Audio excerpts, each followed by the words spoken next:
தேவாதி தேவனை ஆராதிக்கும்படியாகவும் ஓய்வு நாளுக்கு உண்டான நன்மைகளையும் ஆசீர்வாதங்களையும் பெற்றுக்கொள்ளும்படியாகவும் ஒருமனப்பட்டு கூடி வந்திருக்கிற கர்த்தருடைய பிள்ளைகள் யாவருக்கும் அருள்நாதர் இயேசு கிறிஸ்துவின் நாமத்தினாலே அன்பின் வாழ்த்துதலை தெரிவித்துக் கொள்ளுகிறேன். உங்கள் யாவருக்கும் கிருபையும் சமாதானமும் உண்டாவதாக. பக்கத்துல கைகளை கொடுத்து முகத்தை பார்த்து சந்தோஷமா சொல்லுங்க, உங்கள் யாவருக்கும் கிருபையும் சமாதானமும் உண்டாவதாக. அல்லேலூயா, ஆமென். வானத்தையும் அதனுடைய சர்வ சேனைகளாகிய சந்திரனையும் சூரியனையும் நட்சத்திரத்தையும் தம்முடைய வார்த்தையினாலே உண்டாக்கின தேவாதி தேவன் அவர் மனித குலத்தை மீட்டெடுக்கிறதற்காக இந்த உலகத்திலே அவருடைய முதலாவது வருகையில் அவர் ஒரு பாலகனை போல, ஒரு பாலகனாய் அவர் இறங்கி வந்து இந்த உலகத்தில் இருக்கிற மனிதர்களை அவர் மீட்டெடுத்தார். அதாவது உங்களையும் என்னையும் கர்த்தர் அவர் மீட்டெடுத்தார். ஒரு ஆமீன் சொல்லுங்க பார்க்கலாம். அல்லேலூயா, ஆமீன். அவர் பாலகனாய் பிறந்து 33 வருடம் இந்த உலகத்திலே அவர் வாழ்ந்து, ஆமீன், நமக்காக, ஆமீன், கல்வாரி சிலுவையிலேயே தன்னைத்தானே ஒப்பு கொடுத்து ஜீவ பலியாய் அவர் அடக்கம் பண்ணப்பட்டு 3வது நாள் உயிரோடு எழும்பி 40 நாள் அளவும் சீஷர்களோடு கூட தங்கி இருந்தார். ஆமென். 40 நாள் சீஷர்களோடு கூட தங்கி இருந்து அவர்களை பலப்படுத்தி திடப்படுத்தினதற்கு பிற்பாடு அவர் பரலோகத்திற்கு எடுத்துக்கொள்ளப்படுகிறதற்கு முன்பாக சீஷர்களிடத்திலே ஒரு வார்த்தையை சொன்னார். அந்த வார்த்தைகளை குறித்து இந்த நாளிலே நம்ம தியானிக்க போகிறோம். அதற்கு ஆதாரமா எடுத்து வாசிக்கலாம். அப்போஸ்தலர் 1வது அதிகாரம் வசனம் 8, 9. ஒருவர் வாசிக்க நாம் யாவரும் கேட்கலாம். பரிசுத்த ஆவி உங்களிடத்தில் வரும்போது நீங்கள் பலனடைந்து எருசலேமிலும் யூதேயா முழுவதிலும் சமாரியாவிலும் பூமியின் கடைசி பரியந்தமும் எனக்கு சாட்சிகளாய் இருப்பீர்கள் என்றார். இவைகளை அவர் சொன்ன பின்பு அவர்கள் பார்த்து கொண்டிருக்கையில் உயர எடுத்துக்கொள்ளப்பட்டார். அவர்கள் கண்களுக்கு மறைவாக ஒரு மேகம் அவரை எடுத்துக்கொண்டது. ஆமென். ஹல்லேலூயா. வாசிக்கப்பட்டதான வசனத்திலே, ஆமென், அருள்நாதர் இயேசு சீஷர்களை 40 நாள் அளவும் அவர்களோடு கூட இருந்து அவர்களை தைரியப்படுத்தி அவர்களை திடப்படுத்தி ஊழியத்திற்கென்று அவர்களை ஆயத்தப்படுத்தினதற்கு பிற்பாடு அவர் சொன்னார், நான் போகிறேன், நான் போய் தேற்றரவாளனை உங்களிடத்திலே அனுப்புவேன் அப்படின்னு சொல்லி ஆண்டவர் சொன்னார். வாசிக்கப்பட்ட வசனத்திலே, அந்த தேற்றரவாளனாகிய பரிசுத்த ஆவி உங்களிடத்தில் வரும் பொழுது நீங்கள் பலனடைவீர்கள் அப்படின்னு சொல்லி ஆண்டவர் அநேக காரியங்களை குறித்து சொன்னார். நீங்கள் எனக்கென்று சாட்சிகளாய் இருப்பீர்கள் அப்படின்னு ஆண்டவர் சொல்லிக்கிட்டே இருக்கும் பொழுது அடுத்த வசனத்திலே 9வது வசனத்திலே நம்ம பார்க்கிறோம், ஒரு மகிமையின் மேகம் அவரை வானத்திற்கு எடுத்துக்கொண்டது. வானத்திற்கு எடுத்துக்கொண்ட உடனே அந்த சீஷர்கள் எல்லாரும் ஏறத்தாழ 150 பேர் அந்த இடத்துல கூடி இருக்கிறாங்க. 150 பேரும், ஆமென், மேக கூட்டத்தோடு கூட வானத்திற்கு எடுத்துக்கொள்ளப்படுகிற இயேசுவை அன்னார்ந்து பார்த்துக்கிட்டு இருக்கிறாங்க. பார்த்துக்கிட்டு இருக்கும் பொழுது ஒரு சம்பவம் நடைபெறுகிறது. 11வது வசனத்தை வாசிக்க கேட்கலாமா? கலிலேயராகிய மனுஷரே, கலிலேயராகிய மனுஷரே, நீங்கள் ஏன் வானத்தை அண்ணாந்து நீங்கள் ஏன் வானத்தை அண்ணாந்து பார்த்து கொண்டிருக்கிறீர்கள்? உங்களிடத்திலிருந்து வானத்துக்கு எடுத்துக்கொள்ளப்பட்ட இந்த இயேசுவானவர், உங்களிடத்திலிருந்து வானத்திற்கு எடுத்துக்கொள்ளப்பட்ட இந்த இயேசுவானவர் எப்படி உங்கள் கண்களுக்கு முன்பாக வானத்துக்கு எழுந்தருளி போனாரோ அப்படியே மறுபடியும் வருவார் என்றார். அப்படியே மறுபடியும் வருவார் என்றார். பக்கத்துல கைகளை கொடுத்து சொல்லுங்க, இயேசு நிச்சயமாய் சீக்கிரமாய் வரப்போகிறார். அல்லேலூயா. ஆமென். சீஷர்கள் எல்லாம் ஒரு திகைப்போடு வானத்தையே பார்த்து கொண்டிருக்கிறாங்க. வானத்தை பார்த்ததற்கான நோக்கம் என்ன? நம்மோடு கூட இருந்த இயேசுவானவர் அவர் கல்லறையிலே அடைக்கப்பட்டு அவ்வளவுதான் முடிஞ்சதுன்னு நினைச்ச நேரத்துல அவர் உயிர் தெளிந்து மறுபடியுமாய் வந்தார். அவர் வந்தது மாத்திரம் அல்ல, 40 நாள் எங்க கூடவே இருந்தார். அவர் சதா காலங்களிலும் எங்களோடு கூட இருந்து எங்களை ராஜ்யபாரத்தை ஸ்திரப்படுத்துவார் என்று அவர்கள் எண்ணிக்கொண்டிருந்த அதே நேரத்துல 9வது வசனத்தில் ஒரு மகிமையின் மேகம் அவருடைய கண்களுக்கு முன்பாக இயேசுவானவரை பரலோகத்திற்கு எடுத்துக்கொண்ட உடனே திகைப்போடு அந்த மேக கூட்டத்தோடு கடந்து செல்கிற இயேசுவை பார்த்துட்டு இருக்கிறாங்க. 2 தேவதூதர்கள் சொல்றாங்க, எப்படி உங்கள் கண்கள் காண இயேசுவானவர் எடுத்துக்கொள்ளப்பட்டாரோ அதே போல அவர் மறுபடியும் வருவார். கரங்களை தட்டி கர்த்தருடைய நாமத்தை மகிமைப்படுத்துங்க பார்க்கலாம். ஹல்லேலூயா. ஆமென். இயேசு முதலாவது வருகையிலே அவர் குழந்தையாய் வந்தார். எல்லாரும் சொல்லுங்க, எப்படி வந்தார்? ஒரு குழந்தையாய் வந்தார். இரண்டாவது வருகையிலே மத்தேயு 24:30 சொல்லுகிறது, பிரதான தேவதூதர்களோடு மேகங்களோடு மகிமையோடு எக்காளம் சத்தம் துணிக்க ராஜாதி ராஜாவா இயேசு இறங்கி வரப்போகிறார். அல்லேலூயா, அல்லேலூயா. நல்ல ஒரே ஒரு முறை அல்லேலூயா சொல்லுங்க பார்க்கலாம். உங்களால முடிந்த அளவிற்கு முழு பலத்தை சம்பாதித்து சொல்லுங்க ஆமென். அல்லேலூயா. கர்த்தருக்கு ஸ்தோத்திரம். அப்படி தேவ தூதர்கள் சொன்னா அந்த நேரத்தில் சீஷர்களுடைய இருதயம் அது ஆறுதல் அடைந்தது. ஆறுதல் அடைந்த உடனே ஒவ்வொரு நாளும் இயேசு இன்றைக்கு வந்துருவார், இன்றைக்கு வந்துருவார் அப்படின்னு சொல்லி அந்த யூதர்கள் எல்லாரும் இயேசுவை ஏற்றுக்கொண்ட ஒவ்வொருத்தரும் இன்னொரு நபரை பார்க்கும் பொழுது எப்படி தன்னுடைய வாழ்த்துக்களை தெரிவிப்பாங்க தெரியுமா? இப்போ நம்ம பாஸ்டர் நீங்க பாத்தீங்கன்னா எப்படி வாழ்த்து சொல்லுவீங்க? பிரைஸ் தி லார்ட்னு சொல்லுவீங்க, அப்புறம் ஸ்தோத்திரம்னு சொல்லுவீங்க. இப்படி நம்ம ஆண்டவருடைய நாமத்தை மகிமைப்படுத்துவோம். ஆனால் இயேசுவானவர் எடுத்துக்கொள்ளப்பட்ட அந்த நாட்களிலே ஒவ்வொருத்தரும் ஆப்போசிட்ல இருக்கிறவங்களுடைய முகத்தை பார்த்து மாரானாதான்னு சொல்லுவாங்க. என்ன சொல்லுவாங்க அப்படின்னா என்ன அர்த்தம்னா, இயேசு சீக்கிரம் வருகிறார். பக்கத்துல கைகளை கொடுத்து சொல்லுங்க, இயேசு சீக்கிரம் வருகிறார். ஆமென். இப்படி தேவ தூதர்கள் சொன்ன உடனே சீஷர்களுடைய இருதயத்திலே ஒரு காரியம் என்னன்னா, இயேசு எப்பொழுது வருவார்? இயேசுவினிடத்துல அநேக முறை சீஷர்கள் கேட்டாங்க, எப்பொழுது நீங்க வருவீங்க அப்படின்னு கேட்கும் பொழுது இயேசு சொன்னார் மத்தேயு 24:36, அந்த நாளையும் அந்த நாளிகைகளையும் என்னுடைய பிதா ஒருவர் தவிர மற்றவன் அறியான். பரலோகத்தில் இருக்கிற தேவ தூதர்களோடு என்ன செய்ய மாட்டாங்க, அந்த நாளை அறிய மாட்டார்கள் அப்படின்னு ஆண்டவர் இயேசு சீஷர்களுக்கு சொன்னார். உடனே சீஷர்கள் அதற்கான அடையாளங்களை கேட்டாங்க. அந்த வசனத்தை வாசிக்கலாமா? மத்தேயு 24:3 ஒருவர் வாசிக்க கேட்கலாம். பின்பு அவர் ஒலிவ மலையின் மேல் உட்கார்ந்திருக்கையில், பின்பு இயேசு ஒலிவு மலையின் மேல் உட்கார்ந்திருக்கையில் சீஷர்கள் அவரிடத்தில் தனித்து வந்து இவைகள் எப்பொழுது சம்பவிக்கும்? இவைகள் எப்பொழுது சம்பவிக்கும்? உம்முடைய வருகைக்கும், கவனமா கேளுங்க, உம்முடைய இரண்டாவது வருகைக்கும் உலகத்தின் முடிவிற்கும் அடையாளம் என்ன? அடையாளம் என்ன எங்களுக்கு சொல்ல வேண்டும் என்றார்கள். ஒரு ஆமென் சொல்லுங்க பார்க்கலாம். முதலாவது வருகையிலே நம்ம எல்லோரும் அறிந்திருக்கிறோம், நம்முடைய பரிசுத்த ஆவியானவர் நம்முடைய கரங்களிலே கொடுத்திருக்கிற வேதத்தின் சாட்சியாக இயேசு சிறு குழந்தையாய் இந்த உலகத்திற்கு வந்தார். இரண்டாவது முறை இயேசு இந்த உலகத்திற்கு வரப்போகிறார். அந்த வரப்போகிற அந்த நாளை மார்க்கு சுவிசேஷத்துல நம்ம வாசித்தோம்னா, குமாரனும் அந்த நாளிகையை அறியார் அப்படின்னு சொல்லப்பட்டிருக்கிறது. பிதா ஒருவர் மட்டுமே அந்த இரண்டாம் வருகையின் நாளை அவர் அறிந்திருந்தார். தேவ தூதர்கள் அறியவில்லை, குமாரனாகிய இயேசு கிறிஸ்து அறியவில்லை, பிதா ஒருவரே அந்த நாளையும் அந்த நாளிகையும் அறிந்திருக்கிறார் என்று வேதம் சொல்லுகிறது. அந்த நாளை அதை எதை குறித்து நாங்கள் அடையாளம் பார்க்க முடியும், எப்படி அதை நாங்கள் தெரிஞ்சு கொள்ள முடியும்னு சீஷர்கள் இயேசு கிட்ட கேட்கும் பொழுது இயேசு ஒரு சில அடையாளங்களை காண்பிக்கிறார்.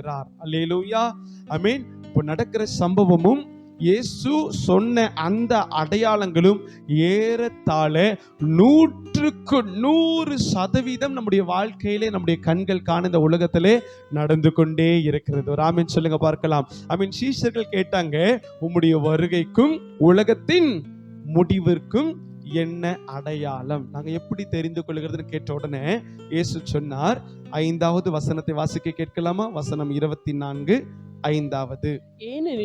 ஏனெனில் அநேகர் வந்து என் நாமத்தை தரித்து கொண்டு நானே கிறிஸ்து என்று சொல்லி அநேகரை வஞ்சிப்பார்கள். இயேசு சொன்னார், இரண்டாவது வருகை எப்பொழுது சம்பவிக்கும் அப்படின்னு சீஷர்கள் கேட்ட உடனே இயேசு சொன்ன ஒரு மகிமையான ஒரு வெளிப்பாடு என்னன்னா, ஏனெனில் அநேகர் வந்து என் நாமத்தை தரித்து கொண்டு, யாருடைய நாமத்தை? வெரி குட், இயேசுனுடைய நாமத்தை தரித்து கொண்டு நானே இயேசு, நானே கிறிஸ்து என்று சொல்லி இந்த உலகத்தை வஞ்சிப்பார்களாம். ஆண்டவர் சொன்ன இந்த வார்த்தையின்படி சுமார் இந்த நாள் வரைக்கும் 4000 பேர் நான் தான் இயேசுன்னு இந்த உலகத்துல மனுஷர்கள் வந்திருக்கிறாங்க. எத்தனை பேரு? 4000 பேர். அதுல இன்னும் கொஞ்சம் ஆழமா பார்த்தோம்னா ஏறத்தாழ 17 பேரு இப்ப நம்ம உட்கார்ந்து இருக்கிற இதே நேரத்துல, இப்ப நம்ம இந்த பிரசங்க சத்தத்தை கேட்கிற இதே நேரத்துல நான் தான் இயேசுன்னு சொல்லி இந்த உலகத்திலே உயிரோடு ஜீவனத்தோடு கூட வாழ்ந்து கொண்டு இருக்கிறார்கள். அல்லேலூயா, ஆண்டவர் சொன்னார் பாருங்க தெளிவா, அநேகரை வஞ்சிப்பார்களாம். இயேசுனுடைய நாமத்தை சொல்லி, நான் தான் இயேசு, இரண்டாவது வருகையில நான் தான் வரணும், நான் தான் வந்திருக்கிறேன்னு சொல்லி அநேக மனிதர்கள் தன்னுடைய சுய லாபத்தை ஈட்டிக் கொள்ளுகிறதற்காக, தன்னுடைய பெயரை பிரஸ்தாபப்படுத்திக் கொள்ளுகிறதற்காக நான் தான் இயேசு வந்திருக்கிறேன்னு சொல்லி என்ன பண்ணுவாங்களாம், அநேகரை வஞ்சிப்பார்களாம். இதுல ஒரு பெரிய சோகம் என்னன்னா, இப்போ இந்த நிகழ்காலத்திலே வாழ்ந்து கொண்டிருக்கிற அந்த 17 நபர், நான் தான் இயேசுன்னு சொல்லி கொண்டிருக்கிற நபர்கள்ல எத்தனையோ திரள் கூட்ட லட்ச மக்கள் அவர்களை உண்மையான இயேசுன்னு சொல்லி அவர்கள் வழியிலே நடந்து கொண்டு வருகிறார்கள். அமெரிக்கால ஒரு பெண் நடிகை ஒன்று, அந்த பெண் நடிகை நான் தான் இயேசு அப்படின்னு சொல்லி அவங்க ஒரு வேதத்தை எழுதி வச்சிருக்கிறாங்களாம்.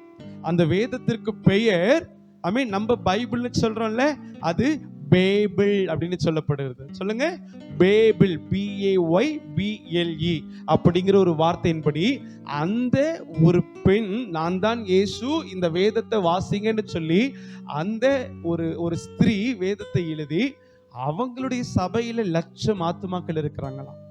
எத்தனை? உண்மையான தேவனை பிரசங்கிக்கிற சபையில ஆத்துமாக்கள் குறைவு. நான் தான் இயேசு என்று சொல்லி உலகத்தை வஞ்சித்து கொண்டிருக்கிற ஒரு ஸ்திரீ அந்த சபையில லட்சம் ஆத்துமாக்கள்.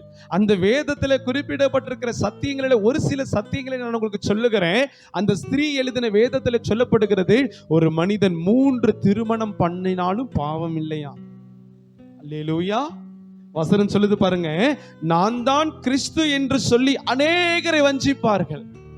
இன்னைக்கு அந்த சம்பவம், கர்த்தர் சொன்ன அந்த கடைசி காலத்திலே நடைபெறுகிற அந்த சம்பவம் இந்த நாளிலே உங்களுடைய கண்கள் காண, என்னுடைய கண்கள் காண இந்த உலகத்திலே நடந்து கொண்டிருக்கிறது. ஒரு ஆமென் சொல்லுங்க பார்க்கலாம். இப்ப கடைசி காலத்திலே அநேகர் தெரிந்து கொள்ளப்பட்டவர்கள், வேதத்தை நன்கு அறிந்தவர்கள், வேதத்தை நன்கு புரிந்து கொண்டவர்கள், வேதத்தை விளக்கி சொல்லுகிறவர்கள், வேதத்தையே தன்னுடைய வாழ்க்கையாய் கொண்ட அநேக மக்களும் இடரல் அடையத்தக்க இயேசு இவர்தான் என்று சொல்லி ஒரு மனுஷனை தெய்வமாக கொள்ளுகிற ஒரு காரியம் கடைசி நாட்களிலே அது நடக்கும் என்று கர்த்தர் சொன்னார். சொன்ன வார்த்தை நடந்து கொண்டிருக்கிறது. ஒரு அல்லேலூயா சொல்லுங்க பார்க்கலாம். இரண்டாவது, ஆண்டவர் இயேசு தம்முடைய சீஷர்களுக்கு சொன்னார், அவருடைய வருகைக்கும் உலகத்தினுடைய முடிவிற்கும் என்ன அடையாளம் என்று கேட்கும் பொழுது 26வது வசனத்திலே ஆகையால் இதோ இயேசு வனாந்தரத்திலே இருக்கிறார் என்று சொல்வாங்கன்னா அந்த இடத்துக்கு நீங்க போகாதீங்க.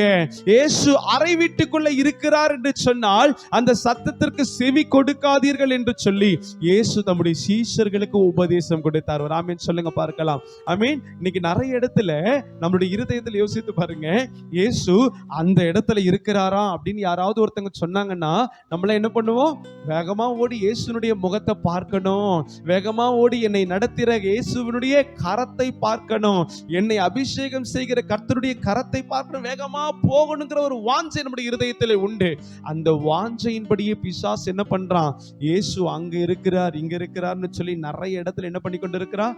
காரியங்களை நடத்தி கொண்டிருக்கிறான். ஆப்பிரிக்கா தேசத்துல ஒரு நபர், நான் தான் நோவாவை போல என்ன செய்ய போகிறேன்? நான் ஒரு பேழையை கட்ட போகிறேன். அந்த பேழை, இந்த உலகம் இன்னொரு 2-3 வருஷத்துல அழிய போகுது. இந்த பேழைக்குள்ள வரவங்க மட்டும்தான் பாதுகாக்கப்பட போறீங்க. ஒரு பேழைக்குள்ள வர்றதுக்கு ஒரு நபருக்கு டிக்கெட்டு 10 லட்சம் ரூபாயாம். எவ்வளவுங்க? அல்லேலூயா. தன்னை வஞ்சிக்கிற காரியங்கள் இன்னைக்கு கடைசி காலத்துல ஆண்டவர் சொன்ன ஒவ்வொரு அடையாளங்களும் நடந்து கொண்டிருக்கிறது. வசனத்துல தெளிவாய் கர்த்தர் சொல்லுகிறார், இயேசு வனாந்தரத்தில் இருக்கிறார் அப்படின்னு சொன்னா புறப்படாதிருங்கள். இயேசு அறை வீட்டுக்குள்ள இருக்கிறார்னு சொன்னா அந்த இடத்துக்கு புறப்படாதிருங்கள்.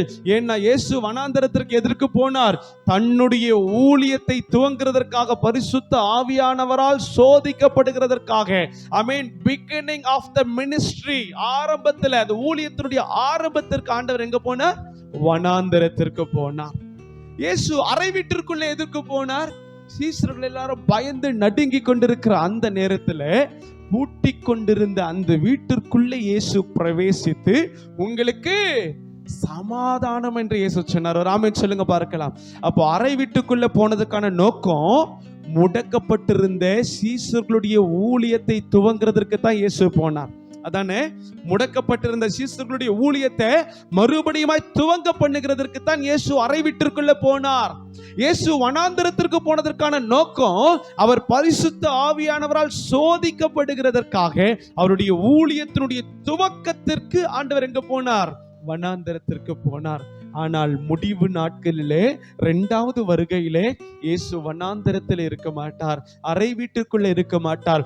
மேகங்கள் நடுவே அவர் கரங்களை தட்டி கர்த்தரை மகிமைப்படுத்துங்க பார்க்கலாம். மேகங்கள் அண்டையிலே கர்த்தர் இறங்கி வருகிறவராய் இருக்கிறார். அல்லேலூயா. அவர் மேக கூட்டத்தோடு கூட இறங்கி வருவார். அப்போ கடைசி காலத்துல இயேசு அங்க இருக்கிறார், இயேசு இங்க இருக்கிறார்னு சொன்னா என்ன பண்ணாதீங்க. ஏன் தெரியுமா? இயேசு வனாந்தரத்துல இல்ல, இயேசு அறை வீட்டிற்குள்ள இல்ல, இயேசு உங்களுடைய இருதயத்திற்குள்ள இருக்கிறார். எத்தனை பேர் விசுவாசிக்கிறீங்க? விசுவாசிக்கிறவங்க மாத்திரம் ஆமென் சொல்லுங்க பார்க்கலாம். இயேசு நம்முடைய இருதயத்தில் இருக்கிறார். வசனம் சொல்லுது 1 கொரிந்தியர் 3:16, நீங்களே தேவனுடைய வெரி குட், தேவனுடைய ஆவி உங்களில் வாசமாயிருக்கிறார். அப்ப இயேசு வனாந்தரத்துல இல்ல, இயேசு அறை வீட்டிற்குள்ள இல்ல, இயேசு என்ற இருதய கூட்டிற்குள்ள இருக்கிறார். அல்லேலூயா, ஆமென். கடைசி காலத்துல இதுவும் நடந்துட்டு இருக்கு. 3வது பாருங்க, 24:6 வாசிக்க கேட்கலாமா? யுத்தங்களையும் யுத்தங்களின் செய்திகளையும் கேள்விப்படுவீர்கள். யுத்தங்களையும் செய்திகளையும் கேள்விப்படுவீர்கள். கேள்விப்பட்டீங்களா? யுத்தங்களை கேள்விப்பட்டீங்களா? யுத்தங்களுடைய செய்திகளை கேள்விப்படுறீங்களா? இயேசு சொன்னார், என்னுடைய வருகைக்கும் உலகத்தினுடைய முடிவிற்கும் இருக்கிற ஒரு மிக முக்கியமான அடையாளம், நீங்கள் யுத்தங்களை குறித்து கேள்விப்படுவீர்கள், யுத்தங்களின் செய்திகளை குறித்து கேள்விப்படுவீர்கள். அந்த யுத்தங்களின் செய்திகளை கேள்விப்படும் பொழுது இயேசு வாசல் அருகே வந்து விட்டார் என்பதை நிதானித்துக் கொள்ளுங்கள். ஆமென் சொல்லுங்க பார்க்கலாம்.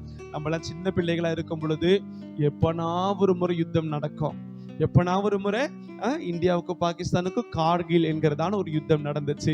1967 69 இந்தியாவுக்கும் சீனாவுக்கும் ஒரு யுத்தம் நடந்துச்சு. அப்புறம் 1வது உலக யுத்தம், 2வது உலக யுத்தம், அதெல்லாம் இப்படி ஒவ்வொரு காலகட்டத்திலே நடந்தது. ஆனா இப்போ இருக்கிற காலம் எப்படிப்பட்ட காலம் தெரியுமா? பக்கத்து வீட்டுக்காரங்க கிட்ட சண்டை போடுறது போல ஒவ்வொரு தேசமும் பக்கத்துல இருக்கிற அண்டை தேசத்தில் இடத்துல யுத்தங்களை செய்கிற ஒரு காரியம். இப்ப நம்ம பேசிக்கொண்டிருக்கிற இதே நேரத்துல, என்னுடைய இந்த பிரசங்க சத்தத்தை கேட்டுக்கொண்டிருக்கிற இதே நேரத்துல, இஸ்ரேல், ஈரான், அமெரிக்காவுக்கு மத்தியில பெரிய யுத்தத்தினுடைய சத்தத்தை இந்த உலகம் கேட்டுக்கொண்டிருக்கிறது. அல்லேலூயா. தேசத்தினுடைய 4 எல்லைகளையும், தேசத்தினுடைய 4 மூலைகளையும், தேசத்தினுடைய 4 திசைகளையும் யுத்தங்களையும் யுத்தத்தின் சத்தங்களையும் தேசம் கேட்டுக்கொண்டிருக்கிறது. அது எதை அடையாளப்படுத்துகிறது? இயேசுவானவர் வாசல் அருகே வந்து விட்டார் என்கிறதை அது தீர்மானிக்கிறது. ஆமென் சொல்லுங்க பார்க்கலாம். 4வது 7வது வசனத்தை பாருங்க. ஜனத்திற்கு விரோதமாய் ஜனம், ராஜ்யத்திற்கு விரோதமாய் ராஜ்யங்கள் எழும்பும் என்று கர்த்தர் சொன்னார். ஒரு ஆமென் சொல்ல கேட்கலாமா? ஜனத்திற்கு விரோதமாய் ஜனங்கள், இது எல்லாம் நீங்களும் நானும் வாழ்ந்து கொண்டிருக்கிற இதே நாட்களில் இது நடந்து கொண்டிருக்கு. ராஜ்யத்திற்கு விரோதமாய் ராஜ்யங்கள், ஜனத்திற்கு விரோதமாய் ஜனங்கள். ஒருத்தருடைய இருதயத்தில் உண்மையான அன்பு இல்லை. ஒவ்வொரு மனுஷனுடைய இருதயத்துல ஆமென் உண்மையான அன்பு இல்லாம உதட்டளவுல அன்போடு கூட பழகிற ஒரு காரியம். ஜனங்களுக்கு விரோதமாய் ஜனங்கள் அவர்கள் என்ன செய்து கொண்டு வருகிறார்கள்? வாழ்ந்து கொண்டு வராங்க. இது எதை அடையாளப்படுத்துகிறது? நாம் கடைசி காலத்துல வந்துட்டோங்கிறத அடையாளப்படுத்துது. பக்கத்துல கைகளை கொடுத்து சொல்லுங்க, நாம் கடைசி காலத்துல வந்துட்டோங்கிறத எதை அடையாளப்படுத்துது? ஆமென் சொல்ல கேட்கலாமா? இன்னொரு அடையாளம் என்ன தெரியுமா? இயேசு சொன்ன ஒரு அடையாளம். அதுக்கு அடுத்த வசனத்தை வாசிக்க கேட்கலாமா? பஞ்சங்களும் கொள்ளை நோய்களும் பூமி அதிர்ச்சிகளும் பல இடங்களில் உண்டாகும். அல்லேலூயா. இயேசு சொன்ன அடுத்த அடையாளம் என்ன? அவருடைய வருகைக்கான அடுத்த அடையாளம் பஞ்சங்களும் கொள்ளை நோய்களும் பூமி அதிர்ச்சிகளும். ஒருவேளை நீங்க சொல்லலாம், பாஸ்டர் என் வீட்டுல எல்லாம் பஞ்சமே இல்லை பாஸ்டர், நான் ஒவ்வொரு நாளும் நான்வெஜ் இல்லாம நான் சாப்பிட மாட்டேன், மினிமம் ஒரு முட்டையாவது என் பிளேட்ல இருக்கும். யோசிச்சு பாருங்க, உன்னுடைய இருதயத்துல ஆண்டவர் செழிப்பான நன்மைகளை வைத்திருக்கிறார். இன்னைக்கு பஞ்சத்தினுடைய நிழலை கூட நம்ம பார்க்கறது இல்லை. ஆனா நீங்களும் நானும் செழிப்பாய் ஆகாரத்தை உண்டு அனுபவிக்கிற இதே நாட்களில் எத்தனையோ தேசத்துல மண்ணை சாப்பிடுகிற மக்கள் இருக்கிறாங்க. எத்தனையோ தேசத்துல மனிதர்களை அடித்து மனிதர்கள் சாப்பிடுகிற மக்கள் உலகத்திலே வாழ்ந்து கொண்டு வருகிறாங்க. ஆமென். சத்ரு நம்முடைய வாழ்க்கையில காணப்படுகிற பஞ்சங்களை நம்முடைய கண்கள் காணாத அப்படியே அவன் மறைத்து போடுகிறான். பஞ்சம் எப்படி நமக்கு தெரியாம உள்ள வருது பாத்தீங்களா? ஒரு காலத்துல எல்லாம் நம்ம குடும்பத்துல 5000 ரூபாய் சம்பாதிச்சாலே போதும். நம்ம சின்ன பிள்ளைகளா இருக்கும்போது 5000 10,000 சம்பாதிச்சா போதும். ஆனா இந்த கடைசி காலத்துல இயேசு சொன்ன பஞ்சம் மிகுந்த அந்த காலத்துல 50,000 ரூபாய் சம்பாதிச்சாலும் 15ஆம் தேதிக்கு மேல வண்டி எப்படிதான் ஓடுது? புரியுதா? அனுபவிச்சிருக்கிறீங்களா? இப்போ பஞ்சம் மிகுந்த ஒரு நாட்களை நம்ம வந்து கொண்டிருக்கிறோம், வாழ்ந்து கொண்டிருக்கிறோம். அப்ப எதை அடையாளப்படுத்துகிறது? இயேசு கிறிஸ்துனுடைய வருகை அதை அடையாளப்படுத்துகிறது. இன்னைக்கு பஞ்சம்னா இந்த உணவு தட்டுப்பாடு இது மட்டும் இல்லை. வசனம் சொல்லுது, ஆமோஸ் தீர்க்க தரிசனத்தின் புஸ்தகம் 8வது அதிகாரம் வசனம் 11-12 வசனம் கேட்க கூடாத பஞ்சம் காணப்படுமா? எப்படியா? வசனம் கேட்க கூடாத பஞ்சம் காணப்படுமா? இந்த கடைசி காலத்துல வசனத்திற்கு பஞ்சம் இல்ல, ஆனா உண்மையான தேவனுடைய வார்த்தைக்கு தான் பஞ்சம்.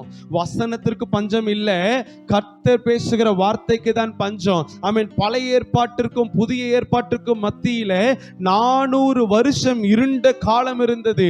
அந்த 400 வருஷமும் கர்த்தருடைய சத்தம் கேட்கப்படல. ஏலியினுடைய நாட்களில் ஆலயம் இருந்தது, ஆராதனைகள் இருந்தது, பலி செலுத்துகிற முறைகள் இருந்தது, உடன்படிக்கை பெட்டி இருந்தது. ஆமென். எல்லாம் இருந்தாலும் வசனம் சொல்லுது கர்த்தருடைய தரிசனம் பிரத்யட்சமாய் இருந்ததா.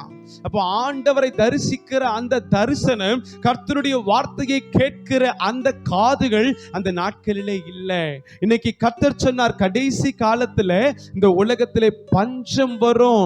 ஆவிக்குரிய உலகத்திலே வசனம் கேட்கக்கூடாதபடிக்கான வசன பஞ்சத்தை நான் அனுப்புவேன். ஆமென் சொல்லுங்க பார்க்கலாம்.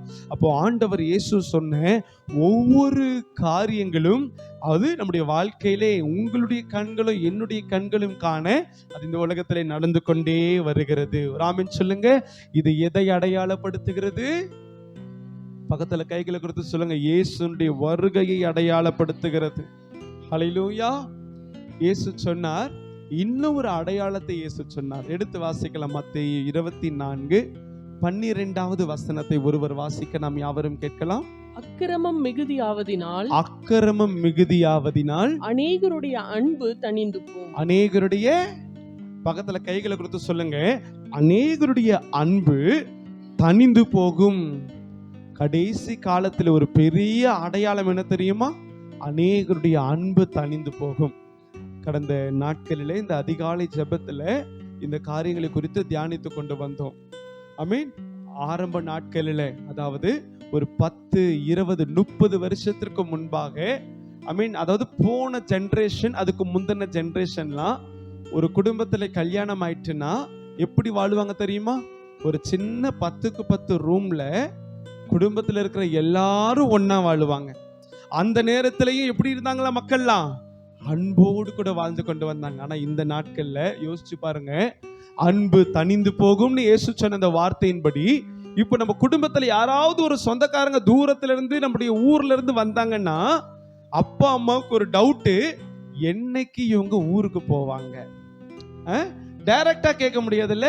உடனே பிள்ளைய கூட்டி என்ன பண்ணுவாங்க, அங்கிள் என்னைக்கு ஊருக்கு போவாங்கன்னு கேளுன்னு பிள்ளைக்கு காதுல சொல்லி அனுப்புவாங்க. பிள்ளைங்க போய் என்ன பண்ணும், அங்கிள் நீங்க எப்போ ஊருக்கு போவீங்கன்னு அம்மா கேட்க சொன்னாங்கன்னு சேர்த்து போட்டு விட்டுரும். புரியுதா? அன்பு தணிந்து போகிற ஒரு சூழ்நிலை, உதட்டளவுல இருக்கிற ஒரு அன்பு, இருதயத்தில இருந்து வெளிப்பட்ட அந்த அன்புகள் தணிந்து போன ஒரு காலத்துல நம்ம வாழ்ந்து கொண்டு வரோம். மனசார எங்க அண்ணன், எங்க அக்கா, என் தங்கச்சி, என்னுடைய மாமன், என்னுடைய மாமியார், என்னுடைய சகோதரன் அப்படின்னு உள்ளத்தின் ஆழத்திலிருந்து சொல்லுகிற அந்த அன்பின் நாட்கள் தணிந்து போனது.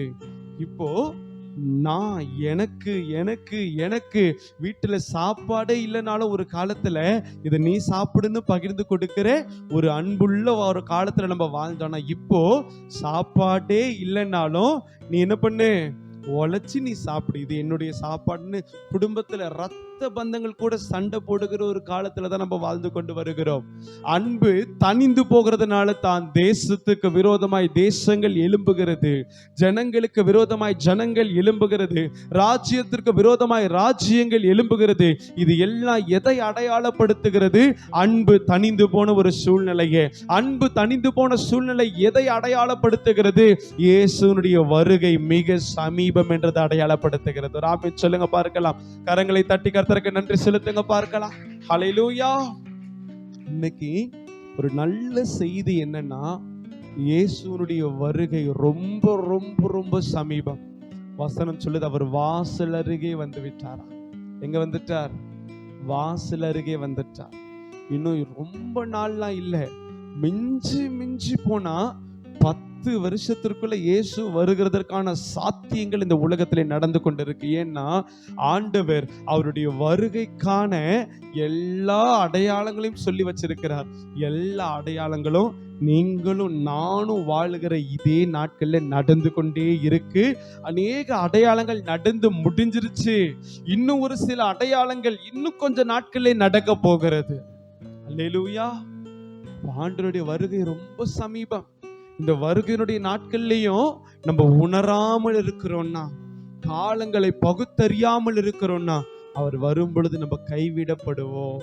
இன்னொரு 2 அடையாளங்களை நான் உங்களுக்கு வேத வசனத்தின் ஆதாரத்தோடு சொல்றேன். கர்த்தருக்கு ஸ்தோத்திரம். எடுத்து வாசிக்கலாம். சகரியா 14வது அதிகாரம் 4வது வசனம். கவனமா கேளுங்க. சகரியா 14:4. அந்நாளிலே அவருடைய பாதங்கள் கிழக்கே எருசலேமுக்கு எதிரே இருக்கிற ஒலிவ மலையின் மேல் நிற்கும். அப்பொழுது மகா பெரிய பள்ளத்தாக்கு உண்டாகும்படி ஒலிவ மலை தன் நடு மையத்திலே கிழக்கு மேற்காய் எதிராக பிளந்து போம். அல்லேலூயா. வாசிக்கப்பட்டதான வசனத்தை நான் உங்களுக்கு வியாக்கியானம் செய்து விளக்கி சொல்லுகிறேன். அந்நாளிலே அவருடைய பாதம் கிழக்கில் இருக்கிற ஒலிவு மலைக்கு மேலே வந்து நிற்குமா. அந்த அந்நாளிலே என்று சொன்னது எதுனா, கர்த்தருடைய 2வது வருகையில. அல்லேலூயா. அந்த 2வது வருகையில இயேசு எங்க தான் வருவார்னா, எருசலேம் பட்டணத்துல ஒலிவு மலைன்னு சொல்லப்படுகிற அந்த ஒலிவு மலைக்கு மேலதான் இயேசு இறங்கி வருவார். ஒரு ஆமென் சொல்லுங்க பார்க்கலாம். ஆண்டவர் ஒலிவு மலைக்கு மேல இறங்கி வரும் பொழுது வசனம் சொல்லுது, அது மகா பெரிய பள்ளத்தாக்கு உண்டாகும்படி 2ஆய் உடைந்து போகுமா.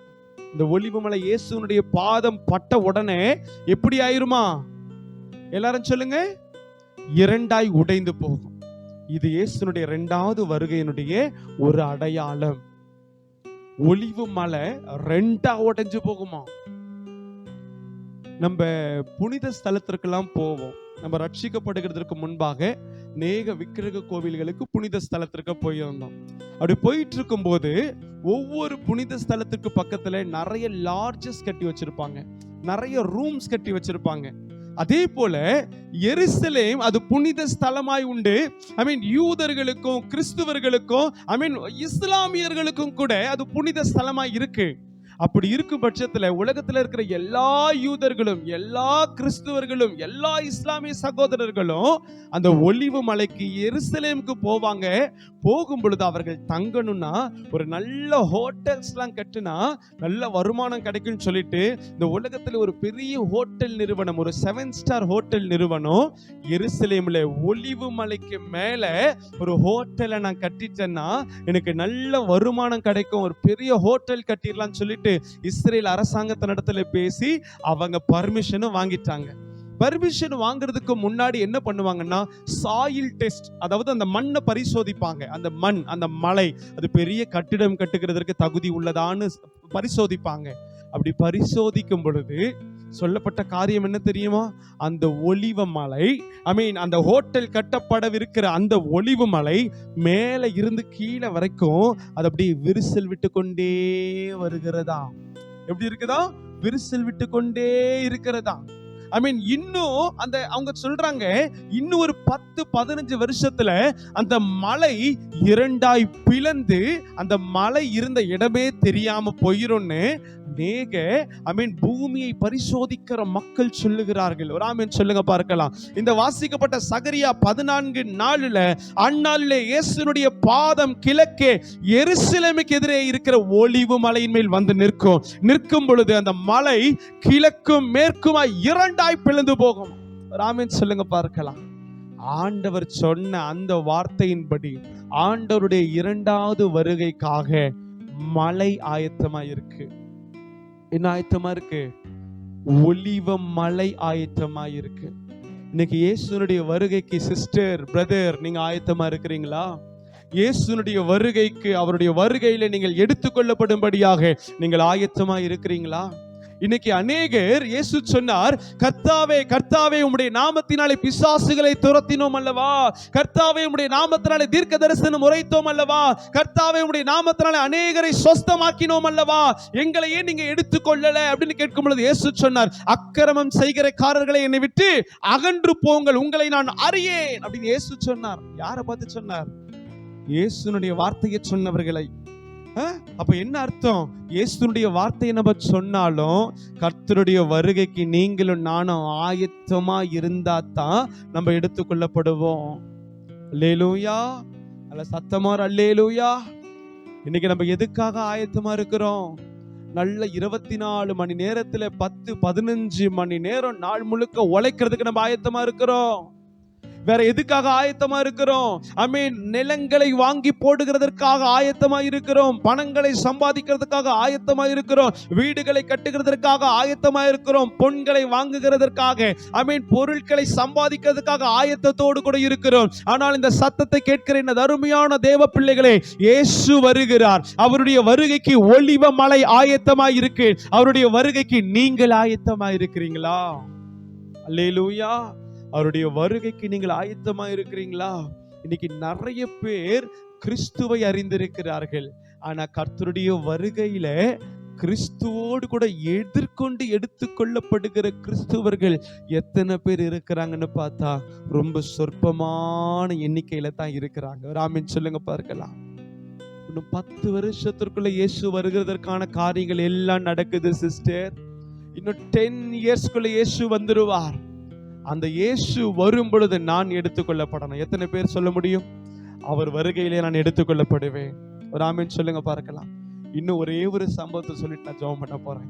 எடுத்து வாசிங்க. வெளிப்படுத்துதலின் புஸ்தகம் 13வது அதிகாரம் 16வது வசனத்தை ஒருவர் வாசிக்க நாம் யாவரும் கேட்கலாம். அது சிறியோர், பெரியோர், ஐஸ்வர்யவான்கள், தரித்திரர், சுயாதீனர், அடிமைகள் இவர்கள் யாவரும் தங்கள் தங்கள் வலது கைகளிலாவது நெற்றிகளிலாவது ஒரு முத்திரையை பெறும்படிக்கும், அந்த மிருகத்தின் முத்திரையாவது அதன் நாமத்தையாவது அதன் நாமத்தின் இலக்கத்தையாவது தரித்து கொள்ளுகிறவன் தவிர வேறொருவனும் கொல்லவும் விற்கவும் கூடாதபடிக்கு செய்தது. அல்லேலூயா. இப்போ இன்னொரு முறை நான் உங்களுக்காக இந்த வசனத்தை வாசிக்க கேட்கிறேன். எல்லாரும் கவனமா வாசிங்க. 16வது வாசிங்கம்மா. அது சிறியோர், பெரியோர், சிறியோர், எல்லாரும் சொல்லுங்க, சிறியோர், பெரியோர், ஐஸ்வர்யவான், தரித்திரன், சுயாதீனன், அடிமைகள் இவர்கள் யாவரும் தங்கள் தங்கள் வலது கைகளிலாவது நெற்றிகளிலாவது ஒரு முத்திரையை பெறும்படிக்கும் போதும். அல்லேலூயா. சிறியவர், பெரியவர், ஐஸ்வர்யவான், தரித்திரர், சுவாதீனர், அடிமை, உலகத்தில் இருக்கிற எல்லா மக்களும் இந்த 6 தரப்பட்ட மக்களுக்குள்ள அடங்கிடுவாங்க. புரியுதா உங்களுக்கு? சிறியவர், பெரியவர், தரித்திரர், ஐஸ்வர்யவான், அடிமை, சுவாதீனன் எல்லாரும் இந்த 6க்குள்ள அடங்கிடுவாங்க. இன்னைக்கு நீங்க எதுல இருக்கிறீங்க? ஒருவேளை நீங்க சிறியவர்கள் இருக்கலாம், பெரியவர்கள் இருக்கலாம், அப்படி இருக்கு. அப்ப இந்த உலகத்தில் இருக்கிற எல்லா மக்களுக்கும் ஒரு முத்திரை தரிப்பிக்கப்படுமாம். இயேசு அந்த முத்திரை தரிப்பிக்கிறதுக்கு முன்பாக வந்துருவார்னு வேதம் சொல்லுது. எப்போ வந்துருவாரு? அந்த முத்திரை தரிப்பிக்கிறதுக்கு முன்பாக. அந்த முத்திரை எங்க தரிப்பிப்பாங்கன்னா வசனம் சொல்லுது, அவனுடைய வலது கரத்திலாவது. எல்லாரும் வாயை திறந்து சொல்லுங்க. நல்லது, வெரி குட். வலது கரத்திலாவது நெற்றியிலாவது முத்திரையை தரிப்பிப்பார்களாம். புரியுதா? உலகத்துல இருக்கிற எல்லா மக்களுக்கு மேலையும் அவனுடைய அட்லீஸ்ட் அவனுடைய வலது கையில இல்லைன்னா நெத்தியில ஒரு முத்திரை தரிப்பிக்கப்படும். அந்த முத்திரை தரிப்பிக்கப்பட்ட அந்த நாள் அந்தி கிறிஸ்துவினுடைய முதல் நாள். ஒரு ஆமென் சொல்லுங்க பார்க்கலாம். ஆண்டவர் இயேசு அவருடைய சொந்த ஜனங்களை, அவருக்காக வைராகியம் பாராட்டுகிறவர்களை, அவருடைய வசனத்தின்படி நடக்கிறவர்களை அந்த முத்திரை தரிக்கிறதற்கு ஒரு நாளிகைக்கு முன்னாடி என்ன பண்ணிடுவார்? அவர் எடுத்து கொண்டுருவார். ஒரு ஆமென் சொல்லுங்க பார்க்கலாம். அப்போ இயேசு கிறிஸ்துவினுடைய வருகை அந்த முத்திரையை சார்ந்து உண்டு. அந்த முத்திரை வலது கையிலையும் நெத்தியிலையும் ஒரு மனுஷன் முத்திரை போட்டுட்டான்னா அவன் வருகையில கைவிடப்படுவான். இன்னைக்கு இந்த சத்தத்தை கேட்கிற உங்களுடைய என்னுடைய நாட்கள்ல இந்த தேசத்துல நடந்து கொண்டிருக்கிற காரியத்தை நான் சொல்றேன். நாய்க்கு சிப்பு போட்டுட்டாங்க, அடுத்தது யாருக்கு போட போறாங்க? பக்கத்துல கையை கொடுத்து சொல்லுங்க, அடுத்து நீங்க தான். அல்லேலூயா. அடுத்து நம்ம தான். நீங்களும் நானும் வாழ்ற இதே தேசத்துல நாய்க்கு சிப்பு போட்டிருக்கிறான். என் ஆண்டவர் 2000 வருஷத்திற்கு முன்பாக தன்னுடைய அன்பான சீஷனாகிய யோவான் மூலமாய் சொன்ன தீர்க்க தரிசனங்கள் ஒன்று விடாமல் அது நிறைவேறி கொண்டிருக்கிறது. அந்த சிப்பு போடுவாங்கன்னு அந்த இடத்துல வலது கையிலேயே நெத்தியிலேயே ஒரு முத்திரையை தரிப்பாங்களாம். அந்த முத்திரை இல்லாம ஒருத்தனாலை விற்க முடியாது, ஒருத்தனாலை வாங்க முடியாது. உன் குழந்தை அழுகுதா, பால் வாங்க போறியா?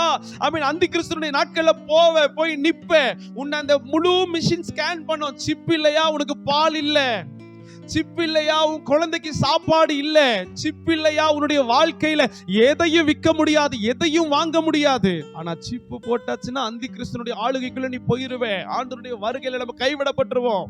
அல்லேலூயா. அப்ப நம்ம வாழுகிற காலம் எப்படிப்பட்ட கொடுமையான ஒரு காலத்துல நம்ம வாழ்ந்து கொண்டு வருகிறோம்.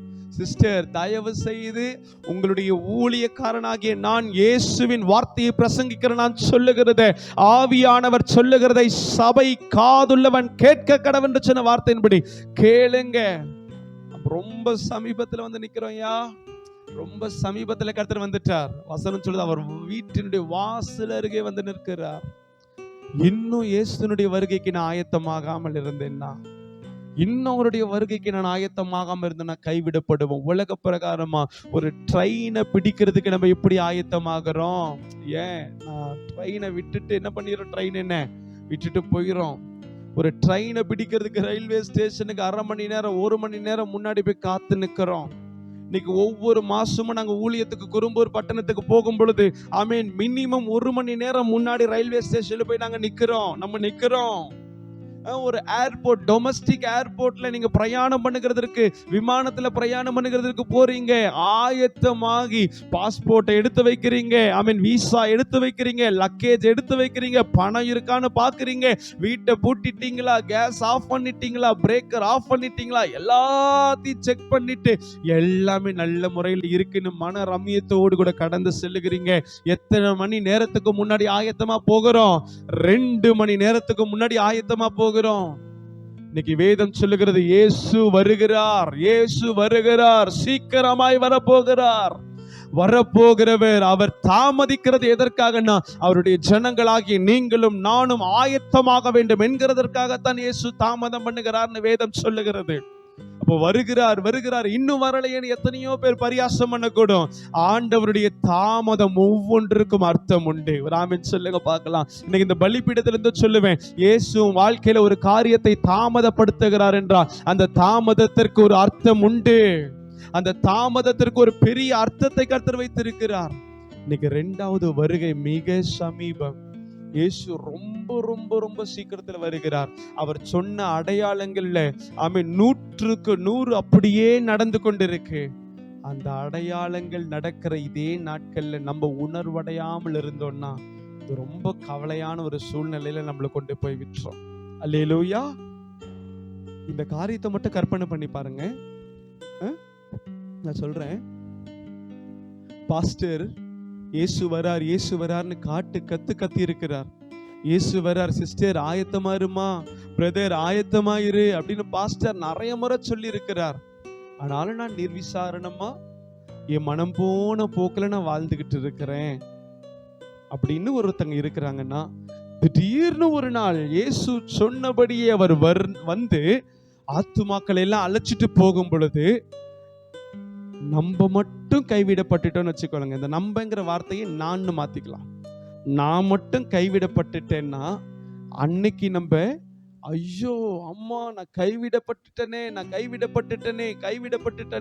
நான் இப்படி இருக்கிறேனே, என்னுடைய சூழ்நிலை இப்படி இருக்கே, நான் பரலோகத்திற்கு போக முடியலையே, இதற்காகத்தானே ரட்சிக்கப்பட்டேன், இதற்காகத்தானே உபவாசம் இருந்தேன், இதற்காகத்தானே வேதம் வாசித்தேன், ஆனா நான் கைவிடப்பட்டுட்டனேன்னு சொல்லி அந்த நாட்கள்ல ஐயோ ஐயோன்னு கதறுகிறத காட்டிலும் இன்னைக்கே நான் கர்த்தருடைய சத்தத்தை கேட்டு அவருடைய வருகைக்கு நான் என்னை ஆயத்தப்படுத்தி கொண்டேன்னா அவர் வரும் நாளிலே அவர் என்னை கரமசைத்து அழைத்து கொள்ளுவார். ஒரு ஆமென் சொல்லுங்க பார்க்கலாம். இன்னைக்கு நம்ம சாப்பிடுறதுக்கு ஆயத்தமாகிறோம், உழைக்கிறதுக்கு ஆயத்தமாகிறோம், இந்த உலகத்துல வாழ்றதுக்கு ஆயத்தமாகிறோம். ஆனா அவருடைய வருகைன்னு ஒண்ணு உண்டு. அந்த வருகைக்கு நம்ம ஆயத்தமா இருக்கிறோமா? சிஸ்டர், ஆண்டவருடைய 2வது வருகைக்கு நீங்க ஆயத்தமா இருக்கிறீங்களா? ஒலிவு மலை ஆயத்தமா இருக்கு. விலங்குகளுக்கு பயோச்சு போட்டு அதனுடைய காலங்கள் ஆயத்தமா இருக்கு.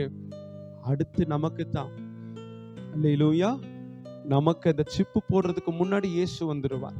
அதான் வசனம் சொல்லுது. வெளிப்படுத்துதல நீங்க வாசித்து பார்த்தீங்கன்னா தெரியும். அந்த முத்திரையை கொள்ளுகிறவன் என்ன செய்ய முடியாது? அந்த கொள்ளாதவன் விற்க முடியாது, வாங்க முடியாது, கொள்ள முடியாது, எதுவும் செய்ய முடியாது. அப்போ ஆண்டவருடைய வருகைக்கு என்ன செய்யக்கூடாது? நம்ம தூங்கி கொண்டிருக்க கூடாது. பக்கத்துல கையை பிடிச்சு சொல்லு, தூங்கி கொண்டிருக்காத, தரித்திரமாயிருவே. அல்லேலூயா, ஆண்டவருடைய வருகைக்கு ஆயத்தமாயிருங்க.